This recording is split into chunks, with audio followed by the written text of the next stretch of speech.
अरे ये क्या, भगवान जगन्नाथ चोरी के लिए निकल पड़े। पुरी में उस रात मंदिर के पुजारी कांप रहे थे। दरवाजे खुले थे, भोग गायब था और मंदिर के बाहर नंगे पांव एक छोटा सा बच्चा रोता हुआ बैठा था। लोग चिल्ला रहे थे, भगवान नाराज हो गए, भगवान नाराज हो गए, भगवान नाराज हो गए। लेकिन किसी ने नहीं देखा कि उस बच्चे ने कांपती आवाज में बस इतना कहा, आज मेरे दोस्त को भूख लगी थी। और तभी किसी ने फुसफुसा कर कहा, ये बालक भगवान जगन्नाथ का दोस्त कैसे हो सकता है? हाँ, ये असंभव लगता है, कुछ तो गड़बड़ है। पुरी के उसी विशाल मंदिर के पीछे जहाँ रोज घंटियां बजती थीं, जहाँ फूलों की खुशबू रहती थी, वहाँ एक छोटा सा कमरा था। वो कमरा किसी पुजारी का नहीं था, किसी राजा का नहीं था, वो था नीलू का। नीलू की उम्र कोई ठीक ठीक नहीं जानता था। कुछ कहते थे 5 साल, कुछ कहते थे 7। नीलू अनाथ था, न माँ न बाप न कोई घर। जब लोग पूछते तू कहाँ रहता है, तो वो मुस्कुरा कर कहता, यही बाबा के घर। लोग हंसते थे, पर नीलू सच कह रहा था। हर सुबह जब मंदिर के कपाट खुलते, नीलू सबसे पहले पहुंच जाता। वो झाड़ू नहीं लगाता था, वो फूल नहीं चढ़ाता था, वो बस जगन्नाथ जी के सामने बैठकर धीरे से कहता, आज आप जल्दी मत जाना। जैसे कोई दोस्त दूसरे दोस्त से बात करता है। कभी कभी वो शिकायत करता, कल आपने मुझे सपने में भी नहीं बुलाया। कभी हंसता, आज आपके लिए नई कहानी लाया हूँ। पुजारी देखते थे पर अनदेखा कर देते थे। उनके लिए नीलू बस एक अनाथ बच्चा था, पर नीलू के लिए जगन्नाथ ही सब कुछ थे। वो दिन जब सब कुछ बदलने वाला था। उस दिन बारिश बहुत जोर से हो रही थी। भोग की तैयारी देर से हुई, पुजारी परेशान थे, भीड़ ज्यादा थी। नीलू को उस दिन प्रसाद नहीं मिला। वो मंदिर के कोने में चुपचाप बैठा रहा, आंखें नीचे, पेट खाली। रात होने लगी। मंदिर बंद होने से पहले नीलू धीरे धीरे उठा और जगन्नाथ जी के सामने गया। उसकी आवाज कांप रही थी, आज आप खाना मत खाना, क्योंकि आज मेरे दोस्त को भूख थी है। एक पुजारी गुस्से में बोला, चल हट, ये भगवान है। नीलू ने सिर झुका लिया, पर जाते जाते धीरे से फुसफुसाया, अगर आप नहीं आए तो आज मैं सो नहीं पाऊंगा। वो रात जब चोरी हुई, आधी रात, मंदिर शांत था। अचानक शोर मचा, भोग गायब है। लड्डू, फल, मिठाई सब नहीं थे। पुजारी दौड़े, दरवाजे बंद थे, ताले सही थे, कोई बाहर से नहीं आ सकता था। तो फिर तभी किसी ने देखा, मंदिर के बाहर नीलू बैठा था। उसके हाथ में आधा लड्डू था और आंखों में डर। भीड़ इकट्ठा हो गई। कोई चिल्लाया, भगवान चोरी करने निकल पड़े। कोई बोला, ये बच्चा चोर है। नीलू कांपने लगा। उसने बस इतना कहा, उन्होंने खुद दिया। पुजारी गुस्से में बोले, भगवान खाना नहीं देते, तू चोरी करता है। नीलू रो पड़ा। उसने जमीन पर बैठकर जोर से कहा, आप लोग नहीं समझते। भीड़ शांत हो गई। नीलू बोला, दोस्तों, जब मुझे डर लगता है वो आते हैं, जब भूख लगती है वो हंसाते हैं। आज उन्होंने कहा तुम सो जाओ, मैं देख लूंगा। सन्नाटा। लेकिन यही कहानी खत्म नहीं होती। उसी पल मंदिर के अंदर से घंटी अपने आप बज उठी और जगन्नाथ जी की आंखों से जैसे चमक निकल पड़ी। पुजारी पीछे हट गए। किसी ने कांपते हुए कहा, अगर बच्चा झूठ नहीं बोल रहा तो इसका मतलब भगवान सच में किसी की मनोकामना पूरा करने निकल पड़े थे। लेकिन सवाल अब भी था, भगवान किसी की सुन लेते हैं और किसी की नहीं। ऐसा क्यों? क्या अगला दिन नीलू के लिए चमत्कार लाएगा या सबसे बड़ी सजा? जब लोगों ने सोचा अब अच्छा होगा, लेकिन भगवान ने सबसे कठिन रास्ता चुना। अगली सुबह जब सबको लगा अब चमत्कार होगा, पुरी में सुबह होते ही खबर फैल गई। रात भगवान ने भोग खुद बाहर भेजा। एक बच्चे के लिए भगवान चले आए। अब तो इस बच्चे की किस्मत बदल जाएगी। मंदिर के बाहर भीड़ थी। लोग नीलू को देखने आए।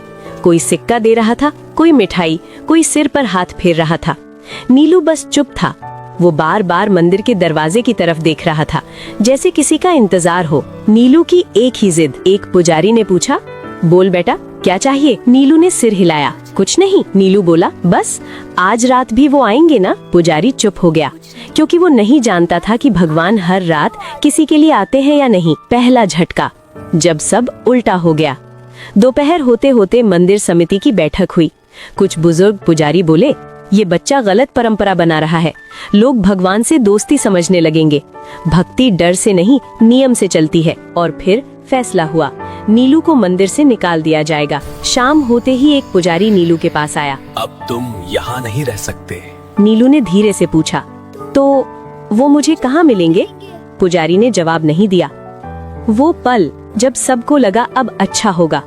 लोगों ने सोचा अब बच्चा बाहर जाएगा, कोई सेठ उसे गोद ले लेगा, अब इसका जीवन सुधरेगा। लेकिन किसी ने नहीं देखा कि नीलू मंदिर के बाहर पत्थर पर बैठकर खामोशी से रो रहा था। वो रोते हुए नहीं बोला, वो डरा हुआ था। रात जब भगवान नहीं आए, पहली बार नीलू मंदिर के अंदर नहीं था, वो बाहर बरामदे में लेटा था। आसमान में बादल थे, हवा ठंडी थी।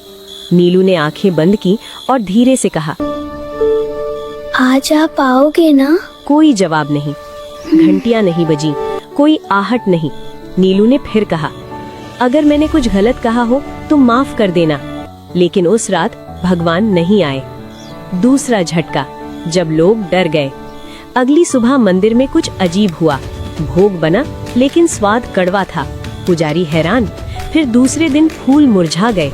तीसरे दिन घंटियां अपने आप बीच में रुक गईं। लोग फुसफुसाने लगे, बाबा नाराज है, बच्चे को निकालना ठीक नहीं हुआ। लेकिन तब तक नीलू कहीं और जा चुका था। नीलू का नया रास्ता, जहां सबको लगा अब अच्छा होगा। एक सेठ ने नीलू को अपने घर ले लिया। बड़ा घर, नरम बिस्तर, भरपेट खाना। लोग बोले, देखो भगवान ने दे दिया, अब सब ठीक है। लेकिन पहली रात नीलू बिस्तर पर बैठा रहा, खाना नहीं खाया। सेठ की पत्नी बोली, क्या हुआ? नीलू बोला, यहाँ वो नहीं आते। यहाँ वो नहीं सब हंस आते। पड़े। सबसे बड़ा ट्विस्ट, जहाँ सब गलत साबित हुआ। तीसरी रात नीलू तेज बुखार में कांप रहा था। डॉक्टर आए, दवा दी, लेकिन नीलू बार बार बड़बड़ा रहा था, मैं गलत जगह आ गया, वो मुझे यहाँ नहीं ढूंढ पाएंगे। सेठ डर गया। उसी रात मंदिर में घंटी अपने आप जोर से बज उठी और मुख्य पुजारी बेचैन होकर उठ बैठे।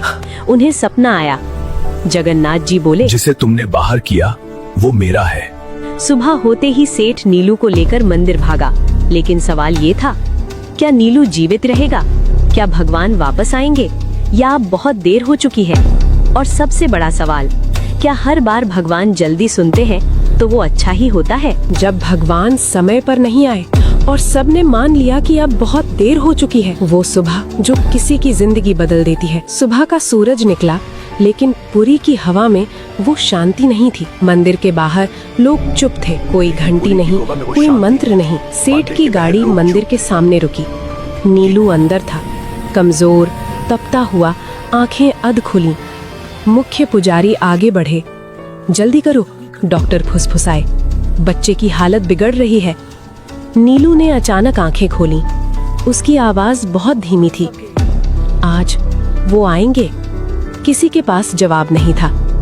मंदिर के अंदर, जहां सब कुछ गलत लग रहा था, नीलू को गर्भगृह के पास लाया गया, वो जगह जहां आम लोगों को जाने की इजाजत नहीं होती। पुजारी कांप रहे थे, ऐसा पहले कभी नहीं हुआ था। नीलू ने आंखें बंद की और बहुत धीरे से बोला, अगर आप नहीं आए तो मैं सो जाऊंगा। ये सुनकर एक बुजुर्ग सेवायत रो पड़े। जब लोगों ने पहली बार भगवान से सवाल किया, भीड़ के बीच एक आदमी चिल्लाया, अगर भगवान दोस्त है तो अब कहाँ है? किसी और ने कहा, क्यों भगवान बंदों से भी देर कर देते हैं? पहली बार पुरी में लोग भगवान से सवाल कर रहे थे और भगवान अब भी चुप थे। वो क्षण जब सबको लगा अब अंत है। नीलू की सांसें तेज हो गईं, हाथ ठंडे पड़ने लगे। डॉक्टर ने सिर हिलाया, हम कुछ नहीं कर सकते। सेठ की पत्नी फूट फूट कर रो पड़ी। पुजारी ने आंखें बंद कर ली। अगर भगवान दो थे तो उन्होंने इसे नैने क्यों दिया? और उसी पल नीलू ने मुस्कुरा दिया, बहुत हल्की मुस्कान। उसने फुसफुसा कर कहा, वो आ गए। सब चौंक गए। कहाँ? किसी ने पूछा। नीलू बोला, पीछे। उसी पल मंदिर के भीतर तेज हवा चली, दिए कांपने लगे, घंटी अपने आप बज उठी। लेकिन जगन्नाथ जी की मूर्ति हिली नहीं, कोई चमत्कार नहीं, कोई रोशनी नहीं। लोग भ्रम में थे, अगर भगवान आए हैं तो दिख क्यों नहीं रहे? सबसे दर्दनाक मोड़, नीलू की सांस अचानक थम गई। डॉक्टर ने कलाई छोड़ी, धीमी आवाज में बोला, अब नहीं, मंदिर में एक साथ कई चीखें उठी। सेठ घुटनों पर गिर पड़ा। पुजारी फूट फूट कर रोने लगे और उसी पल एक पुजारी ने कांपती आवाज में कहा, अगर भगवान दोस्त थे तो उन्होंने इसे मरने क्यों दिया? चुप्पी जो जवाब से ज्यादा भारी थी। नीलू का शरीर शांत था, चेहरे पर डर नहीं था, बस एक अजीब सी शांति। मंदिर के बाहर लोग बैठ गए, कोई बोल नहीं रहा था।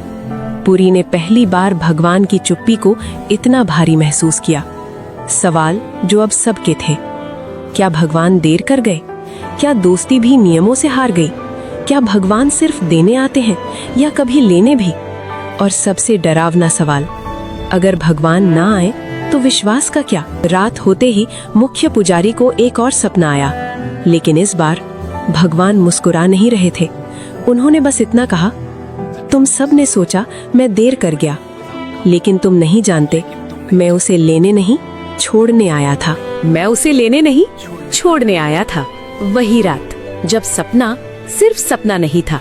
नीलू के जाने के बाद पूरी उस रात सो नहीं पाई। मंदिर के आंगन में अजीब सी ठंडक थी। दिए बुझ चुके थे, लेकिन हवा में अगरबत्ती की खुशबू अब भी थी। मुख्य पुजारी अपने कमरे में बैठे थे। आंखें खुली थीं, लेकिन मन कहीं और था। उन्होंने पहली बार अपने जीवन में भगवान से कुछ नहीं मांगा, बस पूछा, अगर वो आपका था तो आपने उसे हमसे क्यों छीन लिया? उसी क्षण उनकी आंख लग गई और उन्होंने खुद को मंदिर के गर्भगृह में देखा। सब कुछ वैसा ही था जैसा रोज होता है। मूर्ति वही, दिए वही, फूल वही, लेकिन एक फर्क था। जगन्नाथ जी आज सिंहासन पर नहीं थे, वो नीचे खड़े थे और उनके पास नीलू बैठा था। नीलू वैसा नहीं जैसा सबने देखा था। नीलू अब बीमार नहीं था, कमजोर नहीं था। उसके कपड़े साफ थे, चेहरा शांत था। वो हंस रहा था और जगन्नाथ जी उसके बाल सहला रहे थे। पुजारी कांप गए। उन्होंने पूछा, अगर नीलू आपके पास है तो उसका शरीर? अगर नीलू आपके पास है तो उसका शरीर? भगवान ने उनकी तरफ देखा। उनकी आंखों में न गुस्सा था न करुणा, बस सच्चाई। भगवान बोले, तुम सब ने समझा मैं देर कर गया, लेकिन नीलू को कभी देर नहीं लगी। पुजारी रो पड़े। तो फिर वो क्यों गया? प्रयू, भगवान जगन्नाथ ने धीरे से कहा, क्योंकि वो रुकने नहीं आया था। भगवान बोले, नीलू इस जीवन में कुछ पाने नहीं आया था, वो भेजा गया था ताकि तुम सब भक्ति और डर में फर्क समझ सको। पुजारी ने कांपते हुए पूछा, पर उसने तो बहुत सहा। भगवान की आवाज और गहरी हो गई, जिसे मेरा मित्र बनना हो उसे मेरा अकेलापन भी समझना पड़ता है। पुजारी ने वही सवाल दोहराया जो सबके मन में था। आपने कहा था आप उसे लेने नहीं छोड़ने आए थे। भगवान जगन्नाथ मुस्कुराए। हाँ, नीलू को इस दुनिया से नहीं, तुम्हारे भ्रम से छोड़ा। नीलू की आखिरी इच्छा। भगवान ने नीलू की तरफ देखा। नीलू बोला, अब वो मुझे भूलेंगे ना? अब वो मुझे भूलेंगे ना? भगवान ने सिर हिलाया। नहीं, लेकिन वो मुझे ढूंढेंगे गलत जगहों पर। नीलू मुस्कुराया। कोई बात नहीं, जब कोई बच्चा रोएगा तो आप वहाँ रहना। भगवान की आंखें पहली बार नम हुई। पुजारी की आंख खुली। सुबह हो चुकी थी, लेकिन मन अब वैसा नहीं था। उन्होंने तुरंत मंदिर के सभी सेवायतों को बुलाया और कहा, आज से मंदिर में कोई बच्चा बाहर नहीं सोएगा। आज से भक्ति डर से नहीं चलेगी। उसी दिन एक अनाथ बच्ची मंदिर के बाहर मिली। वो रो रही थी। पुजारी ने उसे गोद में उठाया और पहली बार जगन्नाथ मंदिर में एक छोटा सा कमरा बच्चों के लिए खोला गया। लोग बोले, नीलू चला गया, लेकिन सच्चाई ये थी, नीलू अब हर जगह था। कहानी अब सवाल नहीं पूछती, वो चुप करा देती है। लेकिन अभी भी एक चीज बाकी है। अगर नीलू सिर्फ संदेश था, तो असली बदलाव कब आएगा? क्या भगवान सच में किसी की मनोकामना जल्दी और किसी की देर से पूरी करते हैं? चमत्कार जो दिखा नहीं, लेकिन सबको बदल गया। उस सुबह पुरी में कुछ भी अलग नहीं दिख रहा था। सूरज वैसे ही निकला, घंटियां वैसे ही बजी, भीड़ वैसे ही आई, लेकिन जिनकी आंखें खुल चुकी थीं, उन्हें सब कुछ अलग लग रहा था। मुख्य पुजारी पहली बार भीड़ से पहले मंदिर के बाहर खड़े थे, वहाँ जहाँ नीलू बैठा करता था। नीलू की जगह पर आज एक छोटा सा कपड़ा रखा था। उस पर फूल नहीं थे, दिया भी नहीं था, बस एक साधारण सी चटाई। एक सेवायत ने पूछा, ये किसके लिए है? पुजारी ने कहा, उसके लिए जो आ जाएगा। धीरे धीरे फैलती बात। पहले दिन एक बच्चा आया, दूसरे दिन 2, तीसरे दिन 4। कोई नहीं जानता था कि खबर कैसे फैली। बस इतना हुआ कि अब मंदिर के बाहर कोई बच्चा अकेला नहीं बैठता था। पहला बदलाव पूजा में। एक दिन भोग की थाली आई। पुजारी ने हाथ जोड़े और पहली बार ये शब्द बोले, अगर किसी बच्चे को आज भूख है तो पहले उसे। सेवायत चौंक गए, पर किसी ने विरोध नहीं किया। लोगों के भीतर शुरू हुई हलचल। भीड़ में एक आदमी फुसफुसाया, पहले भगवान से डर लगता था, अब थोड़ा अपना सा लगता है। किसी ने कहा नीलू मर गया और किसी ने जवाब दिया, नहीं, नीलू समझ आ गया। जहाँ लोग कुछ और चाहते थे। कुछ लोग नाराज भी थे। एक व्यापारी बोला, हम सालों से चढ़ावा दे रहे हैं, फिर भी हमारी मनोकामना नहीं पूरी होती। दूसरा बोला, एक बच्चा आया और सब बदल गया। पुजारी ने शांत स्वर में कहा, शायद बदलाव मंदिर में नहीं, हम में होना था। एक दिन बारिश हुई। एक शाम तेज बारिश हो रही थी। मंदिर के बाहर एक बच्ची खड़ी थी। वो कुछ नहीं बोली, बस देखती रही। पुजारी बाहर आए, पूछा, किसे ढूंढ रही हो? बच्ची ने कहा, मेरे दोस्त को। पुजारी की आंखें भर आईं। नीलू की मौजूदगी बिना दिखे। कई लोगों ने एक ही बात कही, जब भी किसी बच्चे को खाना मिलता है मुझे लगता है कोई मुस्कुरा रहा है। जब मंदिर शांत होता है लगता है कोई बैठा सुन रहा है। कोई नाम नहीं लेता था, पर सब जानते थे मनोकामना का सच धीरे धीरे खुलता। एक दिन एक महिला आई, रोते हुए बोली, मैंने सालों से मांगा, कुछ नहीं मिला। पुजारी ने पूछा, आज क्या चाहती हो? वो बोली, बस समझना चाहती हूँ, देरी क्यों? पुजारी ने कहा, क्योंकि कुछ लोग मांगने आते हैं और कुछ तैयार होने। वो शाम जब मंदिर सबसे शांत था। उस शाम कोई विशेष पूजा नहीं थी, कोई घोषणा नहीं, बस दिए जल रहे थे और गर्भगृह के पास एक छोटा सा बच्चा धीरे से बोला, आज वो आए थे। किसी ने पूछा, कहाँ? बच्चा मुस्कुराया, जब मुझे डर लगा तब। अब सवाल बदल चुके थे। अगर चमत्कार शोर नहीं करता तो हम उसे पहचाने कैसे? और अगर भगवान जल्दी नहीं देते तो क्या वो मना कर रहे होते हैं? कुछ प्रार्थनाएं तुरंत क्यों सुनी जाती हैं और कुछ को सालों इंतजार क्यों करना पड़ता है? समय बीतता है पर सवाल नहीं। नीलू गए हुए अब कई महीने हो चुके थे। मंदिर वैसा ही था, लेकिन लोग वैसे नहीं रहे। अब लोग मंदिर आते थे पर पहले जैसे नहीं। पहले लोग पूछते थे, मुझे ये चाहिए, मेरा ये कर दो। अब लोग पूछते थे, मैं क्यों मांग रहा हूँ? पहला सच जिसे कोई सुनना नहीं चाहता। एक दिन एक बूढ़ा व्यक्ति आया। उसकी पीठ झुकी थी, आवाज थकी हुई। उसने पुजारी से कहा, मैं 30 साल से पूजा कर रहा हूँ, फिर भी मेरी मनोकामना पूरी नहीं हुई। पुजारी ने पहली बार सीधा जवाब दिया, क्योंकि आप भगवान से नहीं, डर से जुड़े हुए थे। बूढ़ा आदमी चौंक गया। डर और भक्ति का फर्क। पुजारी बोले, जब कोई बच्चा रोता है वो डर से नहीं रोता, वो भरोसे से रोता है। नीलू इसलिए सुना गया क्योंकि उसे खोने का डर नहीं था। भीड़ में सन्नाटा छा गया। समय का रहस्य। एक और आदमी बोला, तो क्या भगवान समय देखकर देते हैं? पुजारी मुस्कुराए, नहीं, भगवान देखकर देते हैं कि तुम संभाल पाओगे या नहीं। भारी हाथ, खाली हाथ। पुजारी ने जमीन से एक पत्थर उठाया, फिर एक फूल, और कहा, भरा हुआ हाथ फूल नहीं पकड़ सकता और भरा हुआ मन भगवान नहीं। भीड़ में कई लोग आंखें झुका गए। जब देर असल में दया होती है। एक महिला रोते हुए बोली, मैंने मांगा था कि मेरा बेटा बच जाए, भगवान ने नहीं सुना। पुजारी ने धीरे से कहा, शायद उन्होंने सुना, पर वो दर्द आपके लिए जरूरी था। ये सुनकर कुछ लोग उठकर चले गए। सच हर किसी के लिए नहीं होता। नीलू की याद फिर से। उसी समय एक छोटा बच्चा मंदिर के बाहर बैठा था। उसने बिना किसी कारण कहा, वो कहते थे अगर अभी नहीं मिला तो मतलब अभी उठाने लायक नहीं हूँ। सब ठिठक गए। तीसरा सच, बच्चा ही क्यों चुना गया? एक सेवायत ने पूछा, भगवान ने बच्चा ही क्यों चुना? पुजारी बोले, क्योंकि बच्चे हिसाब नहीं रखते, वो दोस्ती करते हैं। जब लोग टूटते हैं तब भगवान काम करते हैं। पुजारी ने आखिरी बात कही, भगवान देने से पहले इंसान को तोड़ते नहीं, खाली करते हैं, और जो खाली होना स्वीकार कर ले उसे इंतजार नहीं लगता। अब कहानी अपने आखिरी मोड़ पर है। सिर्फ एक सवाल बचा है, क्या नीलू का असर सिर्फ मंदिर तक था या उससे बाहर भी? क्या भगवान आखिरी बार कोई संकेत देंगे? आखिरी संकेत जो भगवान ने शब्दों में नहीं दिया, वो सुबह जो किसी ने नोटिस नहीं की। उस सुबह पुरी में कुछ भी अलग नहीं दिख रहा था, ना कोई चमत्कार, ना कोई घोषणा, ना कोई आवाज, लेकिन मंदिर के बाहर एक छोटा सा दृश्य था जिसे ज्यादातर लोगों ने देखकर भी अनदेखा कर गए। एक बच्चा मंदिर की सीढ़ियों पर बैठा था। उसके पैरों में चप्पल नहीं थी, हाथ में कोई कटोरा नहीं था। वो बस दिए की लौ को देख रहा था। एक सवाल जो कहानी को पूरा करता है। एक आदमी रुका, पूछा, तू यहाँ क्यों बैठा है?